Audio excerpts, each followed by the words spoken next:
Good morning, it's March 29th, and this is To My Liberal Friends. I think everybody knows that we're in a budget crisis. We are $31 trillion in debt, and it just keeps escalating year after year as Biden and his administration keeps proposing budgets that increase the deficit year over year by somewhere over $1 trillion. And we're stacking ourselves up against another budget crisis, that is the debt limit. Congress has to extend the debt limit, and I believe eventually they're going to have to do that. The United States cannot default on its loan. But what Republicans are trying to do in the House is tell Biden, look, we want to sit down and negotiate some changes in spending, and then we're going to increase the debt limit. And Biden refused to negotiate. No, I'm going to just have more tax increases. I'll just get more money so I can spend it. Look, people talk about this fair share, people paying their fair share, and the rich paying this and that. Here's the bottom line. You could tax the so-called upper 10% at 100% of their income. Take it all, and it won't solve the deficit problem. The problem is a spending problem, and Congress needs to realize that. Republicans are waking up to the fact that they have to control spending. And so Kevin McCarthy has said to Biden, let's sit down and let's negotiate on some spending controls and arrive at a solution. Now, I want to point out that Obama negotiated when he had to.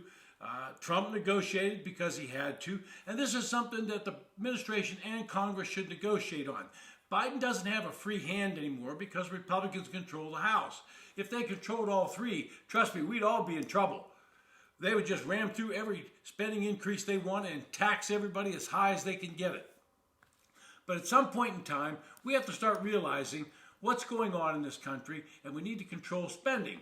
And so what McCarthy has said, look, there are some things that we can do, and we're willing to talk about them. He's called for cutting non-defense discretionary spending, reclaiming any unspent COVID-19 relief funding, and there's billions and billions of dollars out there, strengthening work requirements for the social safety net programs. In other words, if you're on if you're on SNAP or welfare of any kind, there's some work requirements, some things you can do.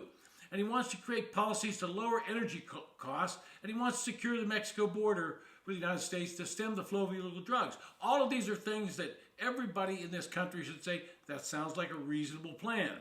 Now, instead, Biden says, no, I don't want to do that. I'm not going to negotiate. You have to raise the debt limit. No negotiation.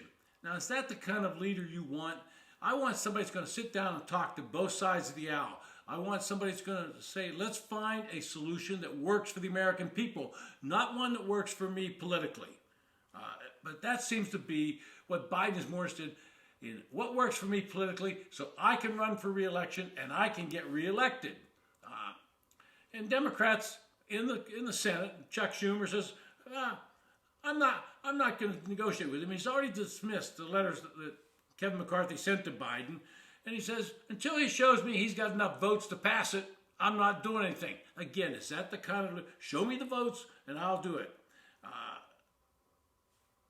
There is solutions out there. But we have to work together. It has to be.